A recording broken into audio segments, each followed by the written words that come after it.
Hi everyone. So guys, with CB Grade A 2025 almost done, अभी तो phase 2 का result आके इंटरव्यू ही शुरू होने वाले हैं. Many people have started preparing for the next set of exam जो अभी किसी को नहीं पता है कब होगा. ठीक है, हम बात करेंगे कि क्या पॉसिबिलिटी है. तो उन लोगों के लिए जो अर्ली स्टार्ट करना चाहते हैं, ठीक है, काफी लोग तो अभी और एग्जाम्स की तैयारी कर रहे होंगे बिकॉज सेबी पे कुछ क्लैरिटी नहीं है. I think that's a good plan, but काफी लोग ये हैं जो सिर्फ सेबी को ही मेन एग्जाम करके टारगेट कर रहे हैं और उसी की तैयारी करना चाहते हैं रिस्पेक्टिव ऑफ के एग्जाम कब आएगा.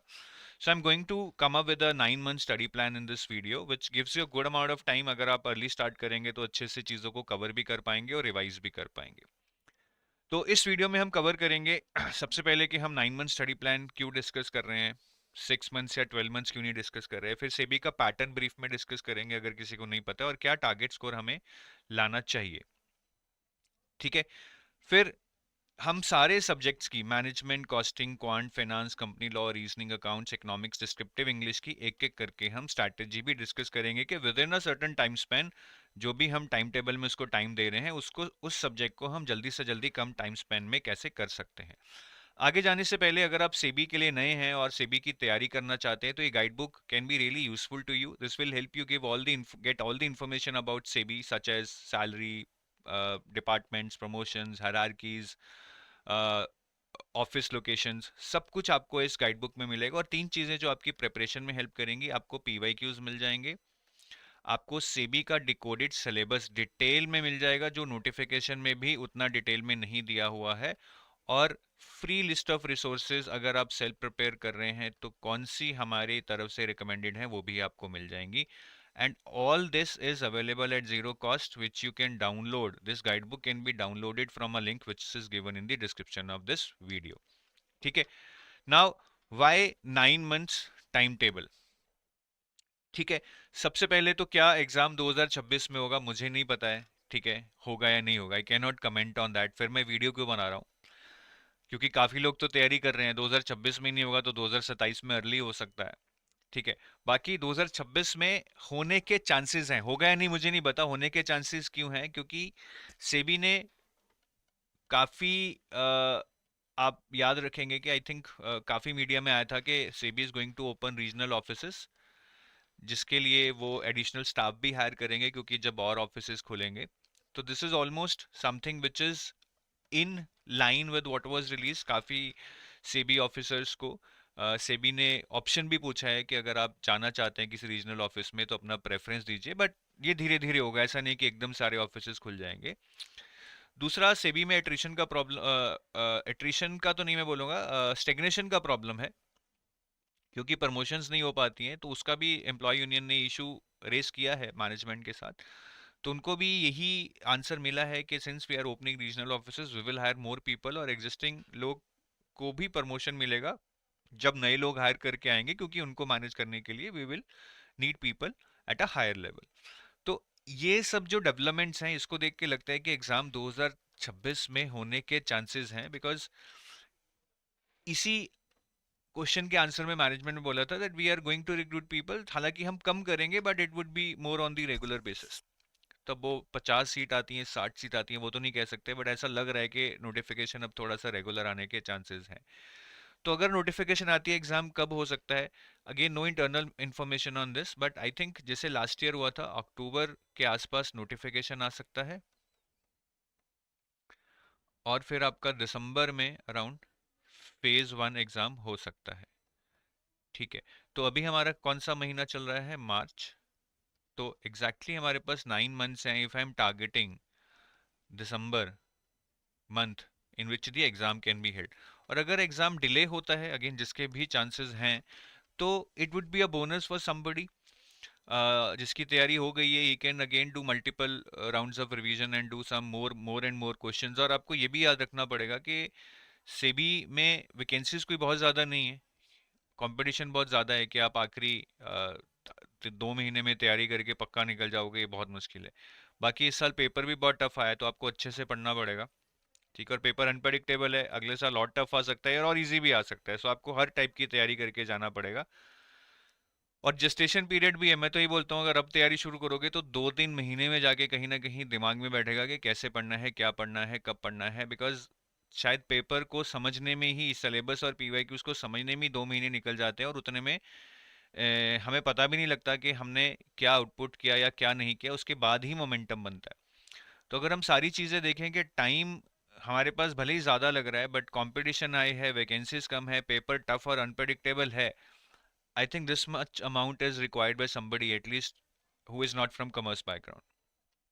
ठीक है, तो ये हो गया हमारा सेबी का कि हम 9 मंथ्स टाइम टेबल क्यों डिस्कस कर रहे हैं, क्या पेपर हो सकता है तो कब हो सकता है। अब सेबी ग्रेड ए का ब्रीफ में पैटर्न देख लेते हैं।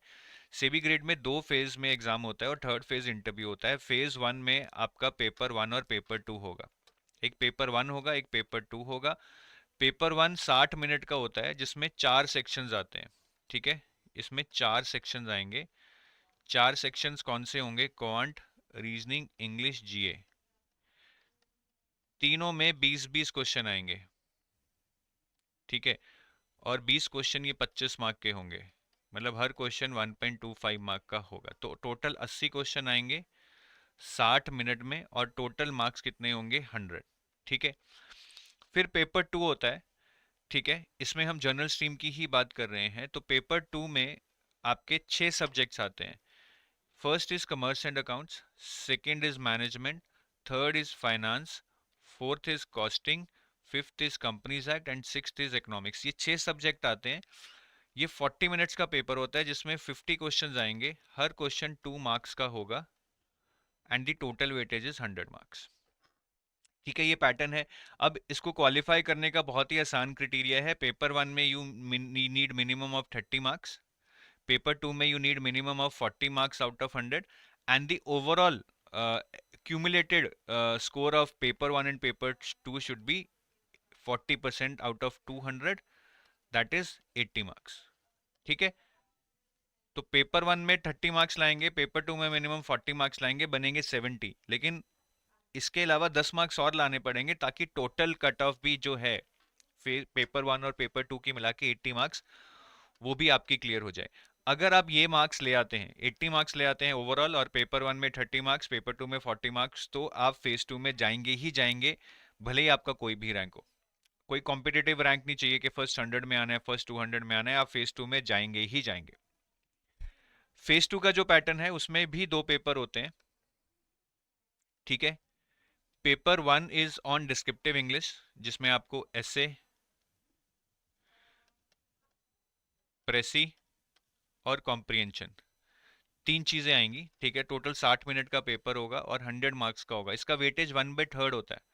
ठीक है, पेपर 2 सेम है, इसमें भी वही 6 सब्जेक्ट्स आएंगे जो हमने इस पेपर 2 में देखे थे, same subjects with same syllabus phase 2 में आएंगे। ठीक है, और अब ये पेपर 90 मिनट्स का हो जाएगा, वहां पे 50 मिनट्स का था, अगर आप यहाँ देखें यहाँ पे 40 मिनट्स का था, सॉरी। अब ये 90 मिनट्स का हो जाएगा। 90 मिनट्स में आपको 100 क्वेश्चंस आएंगे, हर क्वेश्चन 1 मार्क का होगा और टोटल 100 मार्क्स का होगा। ठीक है, तो दोनों पेपर 100 मार्क्स के हैं, लेकिन इसका वेटेज 1/3 है, इसका वेटेज 2/3 है, मतलब इसका वेटेज डबल माना जाएगा पेपर 2 का, पेपर 1 का वेटेज 1/3 माना जाएगा। अब यहाँ पे भी कट ऑफ्स दी हुई हैं। ये कट ऑफ्स मिनिमम स्कोर है जो आपको लाना है। पेपर 1 में मिनिमम 30 मार्क्स और पेपर 2 में मिनिमम 40 मार्क्स, और दोनों के मिला के मिनिमम 50% मार्क्स आपको लाने पड़ेंगे, but this is just the minimum marks. अगर आपके इतने मार्क्स आते हैं, that does not guarantee you कि आपको इंटरव्यू कॉल आएगी। यहां पे फेज 1 में गारंटी था कि अगर आपके 30, 40 और टोटल 80 मार्क्स आ गए तो आपको फेज 2 में बुलाया जाएगा। यहां पे this is just the minimum condition. इतने मार्क्स लाने पे भी इंटरव्यू कॉल की गारंटी नहीं है। इंटरव्यू कॉल सिर्फ उनको आएगी जो टॉप मोस्ट प्रॉब्ली 200 या 300 में होंगे। एक्चुअली जितना भी सीट होता है उसका 3 टाइम्स लोगों को इंटरव्यू के लिए बुलाया जाता है। Sir 100 seats, 300 people at the top would be called for the interview. So this is just a cutoff in phase 2. This is not a guarantee for an interview call unlike your phase 1. So ये हमारा pattern हो गया। ठीक है, बाकी सेबी में target score क्या चाहिए? फेज 1 में तो जैसा मैंने बताया कुछ नहीं चाहिए, बस ये कट ऑफ्स क्लियर कर लो, 30 इधर 40 इधर और ओवरऑल 80 मार्क्स, आपका फेज 1 क्लियर हो जाएगा। फेज 2 में अगर हम देखें ठीक है। फेज 2 में जो कट ऑफ है वो आउट ऑफ 100 कैलकुलेट की जाती है। ठीक है, ये थोड़ा कॉम्प्लेक्स है, हम इसमें नहीं जाएंगे। आपके 2 पेपर्स होंगे 100 मार्क्स के, फिर आपका इंटरव्यू होगा 15 मार्क्स का। इन टोटल मार्क्स को अल्टीमेटली 100 में से कैलकुलेट किया जाता है, और 100 में से आप देखें कट ऑफ 2021 में 70 गई थी अराउंड 69 पॉइंट समथिंग, 2022 में 64 और 2024 में 69। ठीक है, तो ये कट ऑफ हमारी आप लगा के चलो कि 100 में से अगर 70 मार्क्स मेरे बनते हैं, that should be a good idea for you to target marks 70 marks out of 100। मतलब आपको 70% मार्क्स टारगेट करने, अगर मैं परसेंटेज की बात करूं। तो अगर पेपर 1 आपका 100 मार्क्स का हो रहा है, आपको इसमें 70 लाने हैं। पेपर 2 100 मार्क्स का हो रहा है, इसमें 70 लाने हैं। इंटरव्यू 15 मार्क्स का हो रहा है, इसमें 70% मतलब 10 to 11 मार्क्स लाने हैं। तो आप कट ऑफ क्लियर कर सकते हैं, provided paper almost same level का है जैसे पहले आया था। सो ये हमारे टारगेट स्कोर हैं कि 70% मुझे टारगेट करना है। ठीक है, अब हम 9 मंथ्स टाइम टेबल देखते हैं कि 9 मंथ्स टाइम टेबल हमारा क्या है। 9 मंथ्स टाइम टेबल दिखाने से पहले मैं आपको बस इतना बताना चाहूंगा कि आपने भी पैटर्न समझ लिया। आपने देखा है कि फेज 1 में आपका क्या आ रहा है, पेपर 1 आ रहा है जिसमें क्यूआरई जीए है, और पेपर 2 आ रहा है जिसमें ये 6 सब्जेक्ट्स हैं। फेज 1 तो क्लियर करना बहुत आसान है, ठीक है, क्योंकि उसमें आपको एक कट ऑफ क्लियर करनी है बस। फेज 2 की बात करें तो इसमें आपका पेपर 1 आ रहा है डिस्क्रिप्टिव इंग्लिश, और यही पेपर 2 आपका फेज 2 में भी आ रहा है। यहाँ पे आपको अपना स्कोर ज्यादा से ज्यादा करना है। तो आपके लिए ये बहुत इंपॉर्टेंट है, ये बहुत इंपॉर्टेंट है पेपर 2, बिकॉज ये फेज 1 में भी आ रहा है, फेज 2 में भी आ रहा है। ये पेपर 1 आपके लिए इतना इंपॉर्टेंट नहीं है, क्योंकि इसमें आपको जस्ट 30 मार्क्स लाने हैं, और ये फेज 2 में भी नहीं आएगा, और ये इतना मुश्किल भी नहीं आता है एग्जाम में, ये इजी ही आता है। तो इस पे हमें ज्यादा फोकस नहीं करना है, हमें इस पे फोकस करना है, और इस पे फोकस करना है एज पर माई स्टडी प्लान। तो this is the study plan which I am suggesting you. ये टोटल 9 मंथ्स का है, मैंने ब्लॉक्स में डिवाइड किया है, block 1, block 2, block 3, block 4। Block 1 में 2 मंथ्स हैं, ब्लॉक 2 में भी 2 मंथ्स हैं, ब्लॉक 3 में 3 मंथ्स हैं, और उसके बाद आफ्टर नोटिफिकेशन जो भी आपको टाइम मिलेगा 2 या 3 महीने ब्लॉक 4 में, that is the point. So in the block 1, you will see that we have divided the subjects in such a manner that in each block we are trying to do one easy subjects and one little numerical based or tough subject. जैसे block 1 में हम management और costing करेंगे, ठीक है, और if we get time we will do quant also. So total time what I want from you is daily 4 to 5 hours. So even working aspirants can manage this, ठीक है, and revision on weekends. Then in next 2 months that is in block 2, हम finance पढ़ेंगे 2 घंटे daily, company law पढ़ेंगे 2 घंटे daily, and if we get time we will also do reasoning. Again you can see 2+2+1 5 hours and revision on weekends. ठीक है, तो यहाँ पे फाइनेंस थोड़ा सा लेंदी है, मुश्किल है, कंपनी लॉ थोड़ा सा आसान हो जाएगा। यहाँ पे मैनेजमेंट आसान है, कॉस्टिंग थोड़ा सा न्यूमेरिकल बेस्ड हो जाएगा। Then we will do 2 subjects in the next 3 months block. ये सब्जेक्ट्स दोनों they are little bit lengthy. We will do accounts for 2 hours, economics for 2 hours. Here I have given 3 months because ये थोड़े लंबे हैं, it will take more time for you to complete this. And again if we get time we will do descriptive English for 1 hour. So again 5 hours, 4 to 5 hours here. And after notification I think it would be mostly about revision, mock test, and reading current affairs for almost 2 hours, right, just before your exam for around 30-40 days. That will be sufficient. So this is how we have divided this into block. Let's decide, let's discuss about block 1. Let's discuss about how to cover management. Now if you see, this is the syllabus of management that is given in your notification. We have only 5-6 topics. This is general management, this is leadership, this is HRD, motivation, and communication. Not many chapters. Do we need to do anything outside the syllabus? I would say no, there is nothing required to do outside the syllabus. But do not just stick to what is mentioned in the syllabus, right? It is indicative, it is not exhaustive. For example, if they have mentioned concept of HRD and goals of HRD here under HRD, they have just mentioned 2 things. Now if you read concept and goals of HRD, it might take you only 1 hour to finish this, but HRD is a much broader chapter. उसमें recruitment and selection भी आएगा, training and development भी आएगा, career planning, appraisals, counselling, सब कुछ आएगा, आपको सब कुछ पढ़ना है। Don't just stick to each word which is given in the syllabus. You need to go little out. You need to extrapolate what is given in the syllabus, as syllabus is just indicative and not exhaustive. जैसे ये question आ चुका है आपका career path management पे, ठीक है, तो ये इसी का पार्ट है, करियर प्लानिंग का. So many people do not read this and then they will find these kind of questions in the exam which they will not be able to do. बाकी मैनेजमेंट बहुत easy है, ठीक है. It can be boring, it can be confusing, but when you read it multiple times, I think you will be able to absorb it. Sometimes there is very trivial information that you must read. You might read it, but you will forget it later. So it is very important to you remember all the keywords that are written there. For example, if this diagram is given, each word is a keyword: physiological, safety, love, belonging, esteem. There would be questions based on exact keywords in the exam.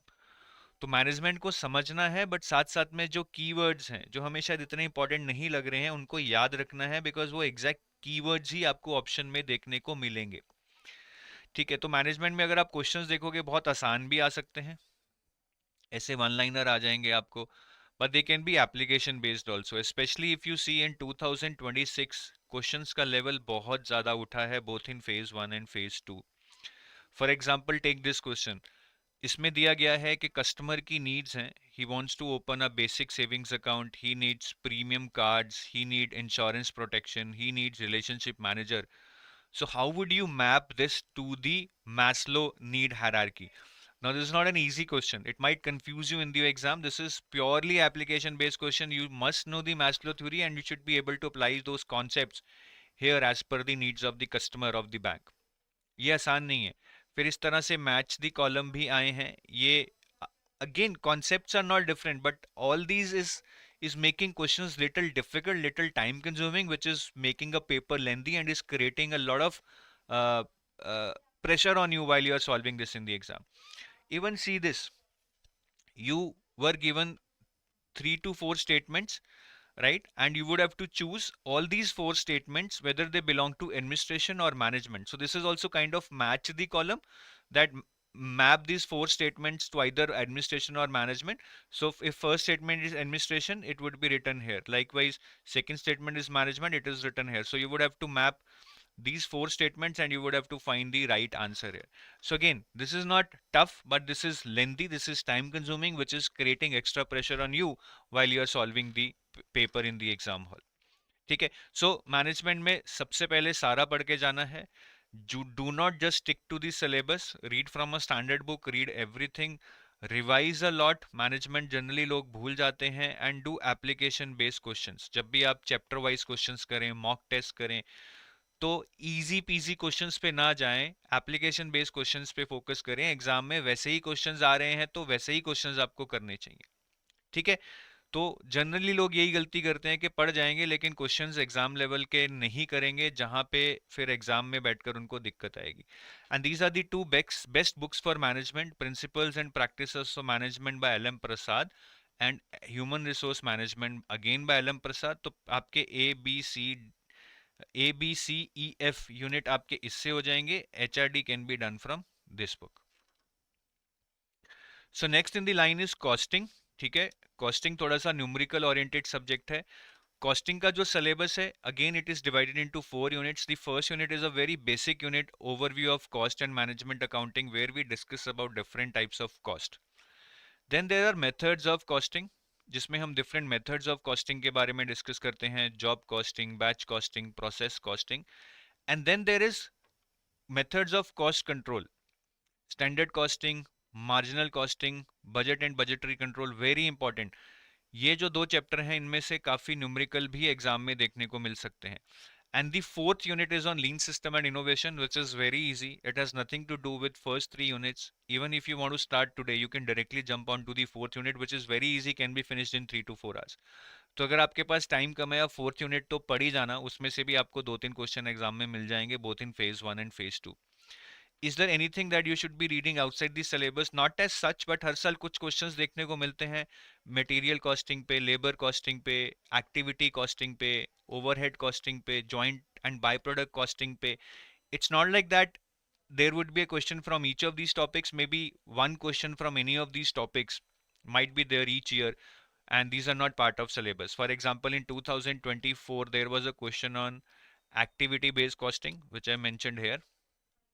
In 2025 there was a question on ABC analysis, which is actually part of material costing. तो इन chapters में से question आते हैं, just give it a read so that no आपको ऐसा ना लगे कि यार मुझे ये क्वेश्चंस आते होते अगर मैं पढ़ लेता। बाकी इसमें से आपके सिलेबस में से जो हाई प्रायोरिटी चैप्टर्स हैं, ठीक है, इसका मतलब ये नहीं है कि you just have to read high priority chapters, you would have to read everything, but maybe you can read these chapters more carefully or you can revise them again and again. तो इसमें overview of cost and management accounting ये वाला chapter है, then standard costing and marginal costing ये वाले दो chapters हैं, then process costing ये वाला चैप्टर है, and this entire unit lean system and innovation, very easy, ठीक है, इसको तो जरूर पढ़ लेना है। देन न्यूमेरिकल्स कॉस्टिंग में आएंगे, ठीक है। फेज वन में ज्यादा नहीं आते हैं, एक या दो ही आएंगे। फेज टू में 2025 में there were very few numericals, only one out of 16 questions in phase two, but 2024 में there were 6 numericals, so you can not take a chance. एक क्वेश्चन आया है बट अगले साल फिर दोबारा से 6-7 आ सकते हैं। तो न्यूमेरिकल के लिए again first chapter overview of cost and management accounting में कॉस्ट शीट का कॉन्सेप्ट होता है, वो पढ़ना है। फिर marginal costing is important for numerical, जिसमें PV ratio, break even point and cost volume profit analysis का कॉन्सेप्ट इंपॉर्टेंट है। देन स्टैंडर्ड कॉस्टिंग में मटेरियल एंड लेबर वेरिएंस का कॉन्सेप्ट इंपॉर्टेंट है। देन प्रोसेस कॉस्टिंग ये वाला चैप्टर, इसमें abnormal loss gain और इक्विवेलेंट प्रोडक्शन का कॉन्सेप्ट इंपॉर्टेंट है।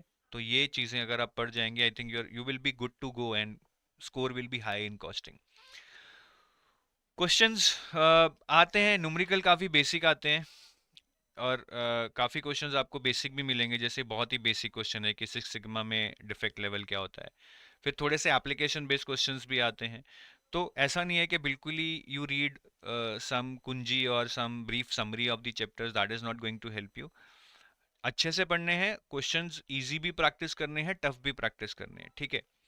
तो न्यूमेरिकल ज़्यादातर अभी आज तक की हिस्ट्री में बेसिक ही देखने को मिलने हैं, but there can be tough questions in the future. And if you want to prepare for costing, M N Arora की किताब आती है कॉस्ट अकाउंटिंग की, ठीक है, I think this is the best book. Apart from that there is another book, modern cost and management accounting by Mohammed Hanif. I think you can read one of these books, आप इसको पढ़ सकते हैं, first one को। Second one is good to do some questions. Each and every chapter has some MCQs at the end of the chapter which are of good level. I think you can attempt them. ठीक है, तो management हो गया हमारा, costing हो गया। Now moving on to the quant part. Quant में again as I told you, quant is part of paper one, जहाँ पे टोटल आपको 30 मार्क्स लेने हैं। तो मैं नहीं बोलूंगा कि क्वांट पे आप बहुत ज़्यादा जोर लगाओ। If you have already prepare for banking और quant in any other exam, I think you are good to go, you can just practice questions. But अगर आप बेसिक से स्टार्ट कर रहे हो तो this is the syllabus of quant. इसमें से simplification and approximation, number series, quadratic equations और डीआई के काफ़ी क्वेश्चंस आते हैं, ये आप कर लेना। डीआई में रेशो और परसेंटेज वाले डीआई आती है, वो आप ज़रूर करके आना एग्ज़ाम में। आई थिंक ये 3-4 एरियाज हैं, अगर आप कर लो आपका 8-9 नंबर आ जाएगा, that should be more than sufficient. So do selective topics as I have told you, but on each topic try to practise 100 practice questions, अगर आप लिमिटेड टॉपिक करके जा रहे हो, so that you are sure आपको अच्छे से आते हैं। And do not over prepare. Quant, reasoning, इनका कोई वजूद नहीं है सीबी के पेपर में, जस्ट नीड टू क्वालिफाई, ठीक है। सेक्शनल टेस्ट जरूर दे लेना to understand whether you are able to pick right questions and whether you are able to manage time. कई बार लोग पढ़ जाते हैं, सेक्शनल टेस्ट नहीं देते हैं, कोई फायदा नहीं है। और 8-9-10 मार्क का टारगेट रखो, that should be more than sufficient. बाकी एक बुक आती है आर एस अग्रवाल की, ये अच्छी किताब है, बट टेस्ट सीरीज जरूर लेना, ठीक है, जिसमें आपको सेक्शनल टेस्ट और मॉक टेस्ट मिले to get the real exam level questions and the real exam type environment, जहाँ पे आप लिमिटेड टाइम में चीज़ों को करेंगे। बाकी वीकेंड्स पे रिवीजन कीजिए, ठीक है। वीकेंड्स पे अगर आपके पास 8-9 घंटे हैं, उसमें से 3 to 4 hours you study and rest of the time you should be revising things, which is very very important, नहीं तो आप सारा भूल जाएंगे। Now moving on to finance. तो ब्लॉक 2 में हम फाइनेंस से स्टार्ट करेंगे। 2 घंटे फाइनेंस पढ़ना है। फाइनेंस इज बिट लेंदी, ये फाइनेंस का सिलेबस है, ठीक है, जो नोटिफिकेशन में दिया हुआ है। First is about role of regulatory bodies in the financial sector, and second is about financial markets, कि फाइनेंशियल मार्केट्स में कौन कौन सी मार्केट्स हैं। बॉन्ड मार्केट है, इक्विटी मार्केट है, forex market, and what are the instruments in those markets. जैसे equity markets में शेयर्स हैं, वारंट्स हैं, बॉन्ड मार्केट में डिफरेंट टाइप्स ऑफ बॉन्ड्स हैं। तो ये चीज़ें हम डिस्कस करते हैं, that what are the markets through which money is collected and consolidated for the economy to absorb that money. और थर्ड यूनिट में जनरल टॉपिक्स हैं, डेरिवेटिव्स हो गया, फाइनेंशियल इंक्लूजन हो गया, direct and indirect taxes, income tax, GST, FRBM, then inflation. कोई बहुत ज़्यादा सिलेबस नहीं है। सिलेबस के बाहर क्या कुछ पढ़ना चाहिए, ये चार टॉपिक्स हैं। टाइम वैल्यू ऑफ मनी, ठीक है। ऑप्शंस, डेरिवेटिव्स में हम ऑप्शंस करते हैं। यहाँ पे अगर आप देखेंगे फ्यूचर्स, फॉरवर्ड्स एंड स्वैप दिया हुआ है, ऑप्शंस नहीं दिए। Options are also part of derivatives.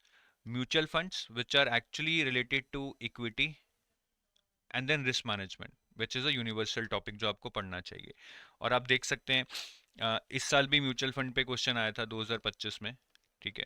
और 2024 में रूल ऑफ 72 आया था which is actually part of time value of money, ये जो मैंने लिखा है, ठीक है। म्यूचुअल फंड्स मैंने लिखा है, इस पे ये वाला क्वेश्चन आया था सेबी के म्यूचुअल फंड्स पे।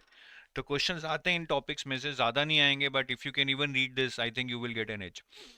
बाकी फाइनेंस की बात करें तो जो वैसे तो सारे ही पढ़ के जाना है, but still yellow ones I would say are more important, those who are marked in yellow here. So primary and secondary markets में काफ़ी ज़्यादा इंस्ट्रूमेंट्स हैं जो आपको आने चाहिए।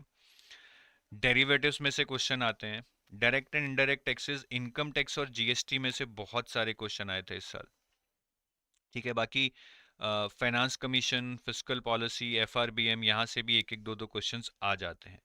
तो ये जो तीन येलो मार्क किए हैं मैंने, ठीक है, ये वाला, ये वाला और ये वाला, these are very very important. Orange मान लीजिए, येलो मान लीजिए। And the chapters which are marked as red, यानी यूनिट सी और D, financial inclusion and alternate sources of finance, ये इतना इंपॉर्टेंट नहीं है, आप इसको छोड़ के जा सकते हो, ठीक है। तो रेड वाले छोड़ देना, ऑरेंज वाले ज़्यादा अच्छे से कर लेना, बाकी चैप्टर्स को भी करना है, छोड़ना नहीं है। क्या फाइनेंस में न्यूमेरिकल आते हैं? ज़्यादा नहीं आते हैं, but there are two chapters जहाँ से न्यूमेरिकल आते हैं। एक है हमारा बॉन्ड्स और दूसरा है हमारा डेरिवेटिव्स। इन दो चैप्टर्स के न्यूमेरिकल आप कर जाना, यहाँ से न्यूमेरिकल देखने को मिलेंगे, ठीक है। नेक्स्ट इसके हमारे क्वेश्चंस कैसे आते हैं। ये देखिए बहुत इजी क्वेश्चंस आए हुए हैं कि maximum period of T bills क्या होता है, ठीक है। और काफ़ी एप्लीकेशन बेस्ड क्वेश्चन भी आए हैं कि जो शायद थ्योरी पढ़कर नहीं आएंगे, जो उसको डेली लाइफ में यूटिलाइज कर रहा है वही कर पाएगा। जैसे under the provision of central and good services tax, right, a recipient is required to pay supplier the value of supply along with tax payable thereon within dash days। अब ये मतलब बुक्स में दिया होता है, but you don't go into too much depth. आप इसको तभी जानते होगे अगर आप इसको कर रहे हो, डेली अप्लाई कर रहे हो। जैसे चार्टर्ड अकाउंटेंट को इसके बारे में पता होगा, बाकी लोगों को नहीं पता होगा। तो ऐसे काफ़ी एप्लीकेशन बेस्ड क्वेश्चंस देखने को मिले हैं, ठीक है। फिर ये अगेन सीजीएसटी पे, टीसीएस पे क्वेश्चन आया which is again application based, कि हम कौन सा बेसिकली रिटर्न के टाइम पे फॉर्म भरते हैं, ठीक है। फिर ये भी इनकम टैक्स एक्ट के ऊपर आया है, ये भी एप्लीकेशन बेस्ड है। तो क्वेश्चंस ये आसान नहीं है कि आप ऊपर ऊपर से जीएसटी और इनकम टैक्स पढ़ गए, जो कि बहुत वास्ट हैं। आपको अच्छे से इवन माइन्यूट डिटेल्स पता होनी चाहिए, तभी आप इन क्वेश्चंस को कर पाओगे। और अगर आप फाइनेंस की किताबों की बात करें तो there is no one book in the market which can give you all the topics in a structured manner. So there are some topics like inflation, fiscal policy, right, financial inclusion, uh, right, even I would say derivatives which you can do from this book, Indian economy. Then rest of the topics would be available to some extent in principles and practices of banking. This book is by Macmillan Education, तो इसमें आपको काफ़ी topics मिल जाएंगे, though the understanding is not great. So next we move on to company law, ठीक है। तो company law में अब कैसे करना है, कंपनी लॉ का अगर हम सिलेबस देखेंगे, ठीक है। कंपनी लॉ का सिलेबस बहुत छोटा है। Companies act is a very vast topic, ठीक है। Company law is a very vast topic. तो अगर हम कंपनी लॉ को बहुत ज़्यादा डिटेल में करना चाहेंगे तो हमें सिर्फ इन्हीं टॉपिक्स पे फोकस करना है, chapter 3, chapter 4, chapter 8, chapter 10, chapter 11, chapter 12 and chapter 27, ठीक है। इन्हीं टॉपिक्स पे हमें फोकस करना है। अब क्या इसके बाहर कुछ आएगा? ये दो चैप्टर्स अगर आप कर लें, ये दो चैप्टर्स अगर आप कर लें, बेसिक्स ऑफ कंपनीज एक्ट जो कि चैप्टर 1 है, एंड अकाउंट्स ऑफ कंपनी जो कि चैप्टर 2 है। आई थिंक ये भी आप तब करें अगर आपके पास बहुत टाइम है। यहाँ से ज़्यादा क्वेश्चन नहीं आते हैं, but if you have time you can do it. और कंपनी लॉ के जो ये चैप्टर्स हैं जो यहाँ पे लिस्टेड हैं, ठीक है, 1 मिनट गाइस। जो कंपनी लॉ के चैप्टर्स हैं जो यहाँ लिस्टेड हैं, इसमें से देखिए जो फर्स्ट 2 चैप्टर्स हैं, चैप्टर 3 एंड चैप्टर 4, ठीक है, दीज आर बिट टेक्निकल। ठीक है, ये थोड़े टेक्निकल चैप्टर्स हैं about prospect and allotment of shares in share capital and debenture. Why these are technical? Because it requires a lot of understanding of finance terms, तो ये करने में आपको दिक्कत आ सकती है। ये chapter 7 is very small which can be done easily. Then there is chapter 10 on audit and auditors, ये भी आप कर सकते हैं। Then chapter 11 is on qualification of directors, ठीक है, जिसके काफ़ी ज़्यादा सेक्शंस हैं। मैंने इसको 2 पार्ट में डिवाइड किया है, section number 149 to 160 and 161 to 172। Chapter 12 is on meeting of board of directors, which is again a very lengthy chapter. 173 to 183 can be the first part, and 184 to 195 can be the second part. And then there is chapter 27, which is on NCLT and NCLAT. तो ये सारे chapters हैं आपके। इसका जो मुझे सही order लग रहा है आपको करने का, पहले ये कीजिए, फिर दूसरे पे ये, तीसरे पे आपका appointment and qualification of directors, fourth पे chapter 12 that is meeting of board of directors, fifth पे NCLT and CLAT, and then come to these chapters because these are technical, these are difficult, they might demotivate you, so we can do them at the end. We can start with chapter 7 here, which is about dividends. This can be the right order. ठीक है, बाकी company law में जो questions आते हैं, many of them are based on number of days, years, penalty, मतलब direct आपसे number पूछेंगे। यहाँ पे पूछा था कि एटलीस्ट कितने days prior no RHP shall file it with the registrar, तो ये नंबर आपको पता है तो याद है। ठीक है, within how many days a person can appeal against the order of NCLT to NCLAT, ये भी बिल्कुल फैक्चुअल है, आपको नंबर ऑफ डेज पता होने चाहिए, तो ऐसे आते हैं।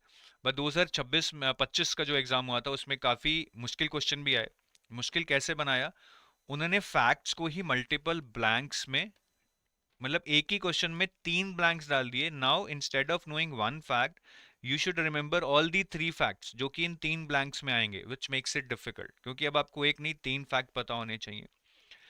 फिर multiple statement based correct incorrect, ये भी तकरीबन है फैक्ट्स पे ही, या बहुत ज़्यादा डेप्थ वाले क्वेश्चन नहीं है, but they have added multiple statements and then they are asking which of them are correct or incorrect. This also makes a question tough, or if not tough, at least lengthy. If the statements are easy, then also it would be lengthy and time consuming, which will create pressure on you.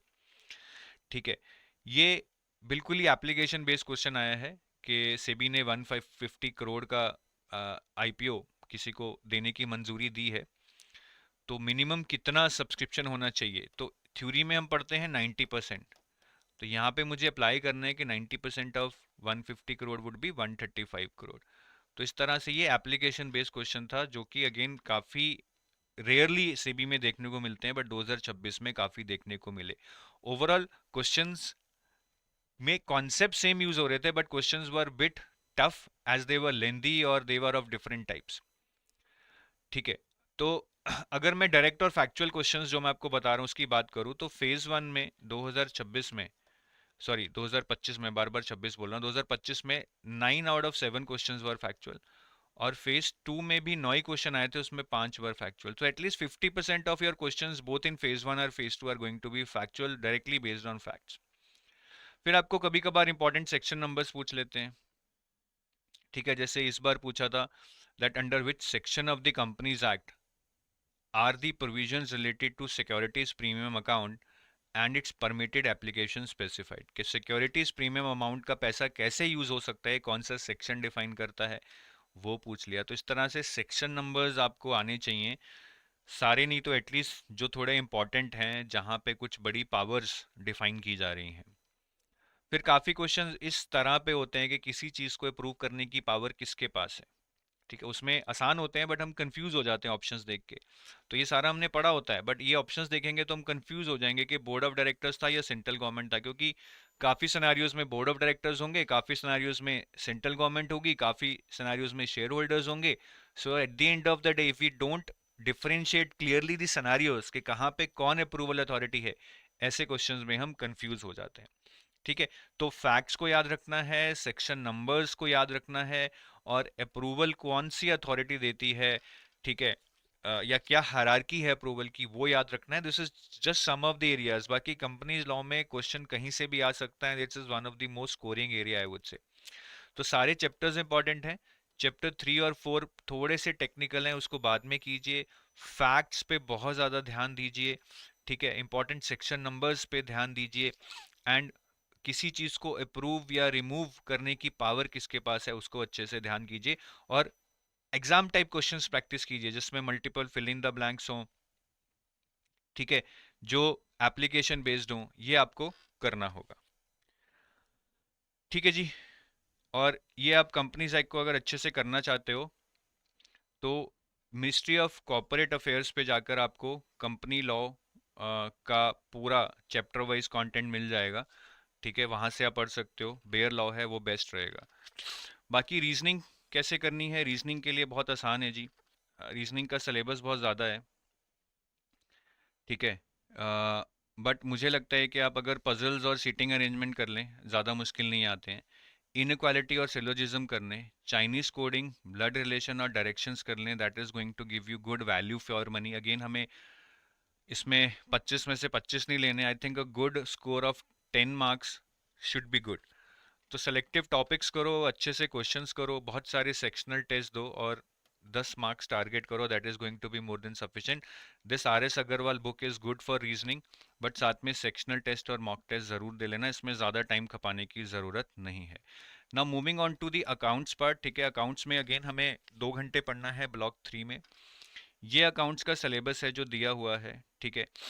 अब accounts के syllabus के बाहर भी हमें कुछ पढ़ना है, बिल्कुल पढ़ना है। इसमें 3 चीज़ें पढ़नी है। थ्योरी बेस ऑफ अकाउंटिंग, जहाँ पे हम अकाउंटिंग प्रिंसिपल्स की बात करते हैं। देन रिकॉर्डिंग ऑफ ट्रांजैक्शंस, जहाँ पे हम डेबिट, क्रेडिट, जर्नल, लेजर की बात करते हैं। And trial balance and errors, ठीक है, इसकी हम बात करते हैं। तो ये तीनों चैप्टर्स हमारे लिए इंपॉर्टेंट हैं, though they are not mentioned as part of the syllabus, but यहाँ से मल्टीपल क्वेश्चंस आपको एग्जाम में हर साल देखने को मिलते हैं। इसके बिना बाकी चैप्टर समझ ही नहीं पाओगे। ये देखिए आप, जैसे गोइंग कंसर्न कॉन्सेप्ट पे क्वेश्चन आया था। Going concern concept is actually part of accounting principles. ये सारे क्वेश्चंस एग्जाम में आए हुए हैं, दो this is not part of syllabus, तो हमें ये करना ही करना है। ठीक है, अकाउंटिंग में प्रायोरिटी कैसे देनी है। सबसे पहले P1 हमारे ये चैप्टर्स हो गए, ठीक है, 1 2 3 इसको छोड़ दीजिए। Then P2 is about cash flow statement, fund flow statement, financial statement analysis and ratio analysis. ये हमारा P2 हो गया जी। P3 is preparation and presentation of final company accounts. इसी ऑर्डर में आप पढ़ सकते हैं, प्रायोरिटी ऑर्डर में। उसके बाद P4 is unit D and E would be P4, जहाँ पे हम share capital, bonus, rights, buyback की बात करेंगे। And P5 would be your accounting standards. ये थोड़ा टफ है, इसको हम लास्ट में करेंगे, बट प्रायोरिटी मैं यहाँ पे इंपॉर्टेंस के हिसाब से नहीं बता रहा हूँ, प्रायोरिटी में बता रहा हूँ सीक्वेंस के हिसाब से। अगर इस सीक्वेंस में चलोगे so you will build upon your previous knowledge while you would be reading this chapters. Numerical accounts में आएंगे, बट ज़्यादातर बेसिक ही आते हैं, ठीक है, बहुत ज़्यादा मुश्किल तो नहीं देखे हैं मैंने आज तक।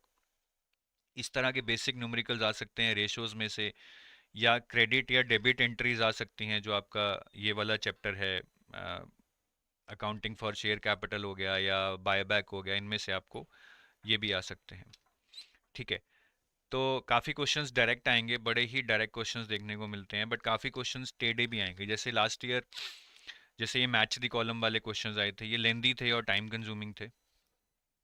फिर वही मल्टीपल स्टेटमेंट्स दे दी गई हैं और उनमें से करेक्ट इनकरेक्ट ढूंढना है। अगेन स्टेटमेंट्स इतनी मुश्किल नहीं है, but it makes your paper lengthy and creates a pressure on you. तो इस तरह के match the column multiple statement वाले क्वेश्चन कीजिएगा एग्जाम से पहले अपने मॉक टेस्ट में, तभी फायदा होगा। बुक्स अगर हम बात करें अकाउंट्स की, तो जो भी ये रेड मार्क वाले चैप्टर्स हैं, ठीक है, यहाँ पे ये आप सारे NCERT क्लास पार्ट 1 11 और 11 की पार्ट 2 और 12 की पार्ट 2, ये 3 किताबों में से आपको ये सारे जो रेड में अंडरलाइन है ये मिल जाएंगे। फिर आपके सिलेबस में प्रिपरेशन ऑफ फाइनल स्टेटमेंट्स है, ठीक है, ये वाला चैप्टर है ना आपका यूनिट एफ। और bonus rights share ESOPs buyback, ये भी है आपके पास।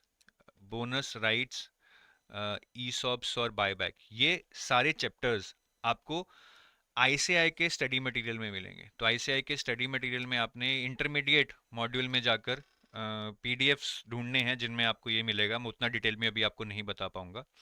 और जो यूनिट बी है अकाउंटिंग स्टैंडर्ड वाला, ये आपको डीएस रावत किताब आती है। ये वैसे आपको मिल बहुत जगह जाएंगे accounting standard, but I think this book explains it in a much easy language than any other YouTube video और एनी अदर बुक। तो यहाँ से आप पढ़ सकते हैं। Next is about economics. Economics भी काफ़ी लोग डरते हैं। इकोनॉमिक्स का सिलेबस दो पार्ट में बांटा गया है, यूनिट ए और unit B. Unit B is bit easy. Unit A में ये वाला पार्ट इजी है, ये वाला पार्ट इजी है जो मैंने ब्रैकेट्स में डाला है। Everything else is going to be little tougher. Syllabus के बाहर क्या कुछ करना है? नहीं करना है, इतना ही काफ़ी है। और इकोनॉमिक्स में जिस तरह के क्वेश्चन 2025 में देखने को मिले थे, it needs in depth understanding. ठीक है, it needs in depth understanding. ये आप आसानी से नहीं कर पाएंगे अगर आप ऊपर ऊपर से पढ़ने की कोशिश करेंगे। तो काफ़ी क्वेश्चंस तो डायरेक्ट थे, बट काफ़ी क्वेश्चंस में आप देखेंगे multiple fill in the blanks थी, जिससे थोड़ा क्वेश्चन टफ हो जाता है और लेंदी तो हो ही जाता है। तो ऐसे क्वेश्चंस आप नहीं कर पाएंगे अगर आप ऊपर ऊपर से पढ़ेंगे। फिर ऐसे मैच दी कॉलम वाले क्वेश्चन आए थे again, which are little tougher to execute and which are lengthier and are time consuming. ठीक है, फिर ये भी एक तरह से मैच दी कॉलम है कि इन टाइप्स को आपको बांटना है कि कौन सा डायरेक्ट इंस्ट्रूमेंट है और कौन सा इनडायरेक्ट इंस्ट्रूमेंट है। ये भी थोड़ा सा टाइम कंज्यूमिंग हो जाता है। सो आप देखेंगे सारे सेक्शंस में नए टाइप ऑफ क्वेश्चंस पूछे हैं, जिसकी वजह से पेपर लेंदी हो गया है। और इकोनॉमिक्स में लास्ट ईयर न्यूमेरिकल भी आए हैं।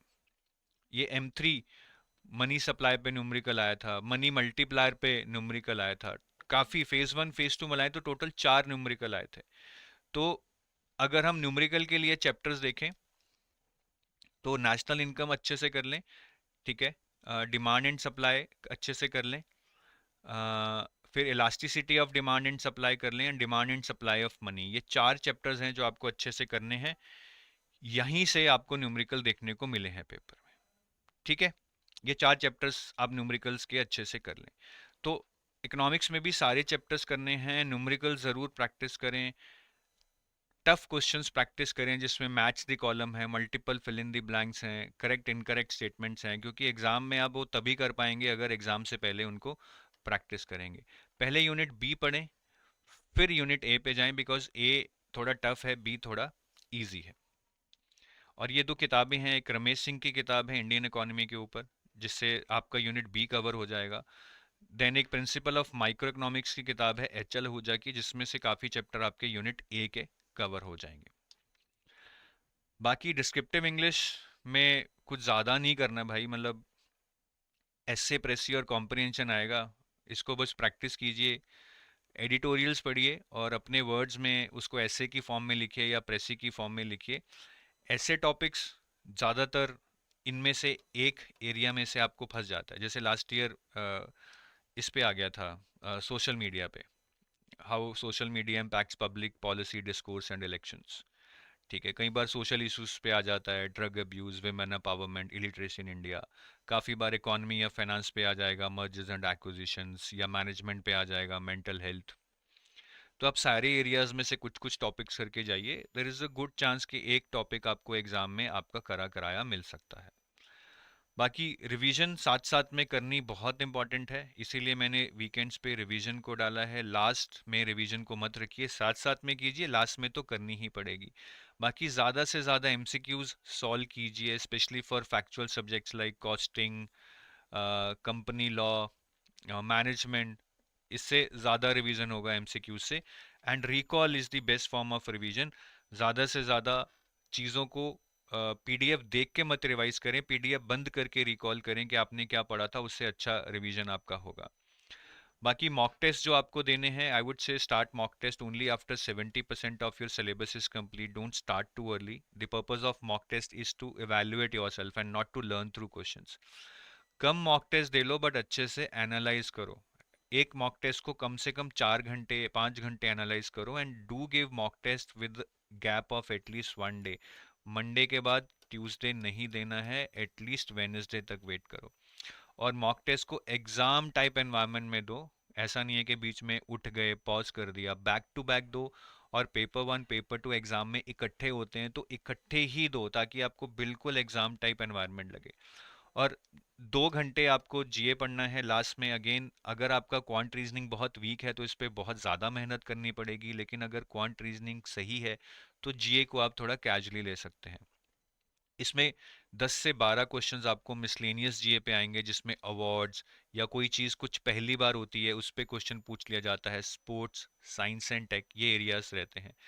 फिर फाइनेंस के करंट अफेयर्स, जिसमें सेबी, आरबीआई, इरडाई, पीएफआरडीए की रेगुलेशंस या बैंकिंग की न्यूज़ पूछ सकते हैं. ठीक है. स्टैटिक में जो आपका फेज 2 का सिलेबस है, stock market, saving instruments, mutual funds, NCFE, banking bodies, इनसे क्वेश्चन पूछ ले जाते हैं. कुछ रिपोर्ट्स पे भी एक आधा क्वेश्चन पूछा जा सकता है. ठीक है. टोटल 3 मंथ्स के करंट अफेयर्स कीजिए, that should be good to go. Current affairs में 6 to 9 मार्क्स का टारगेट रखिए. अगर आपका क्वांट रीजनिंग सही है, इस पे ज़्यादा टाइम लगाने की ज़रूरत नहीं है. ठीक है.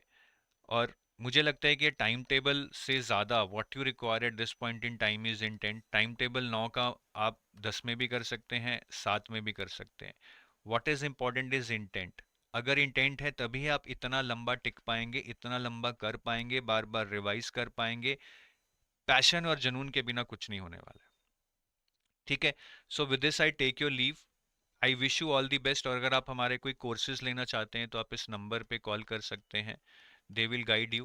We have full-fledged courses for SEBI which can help you prepare end to end.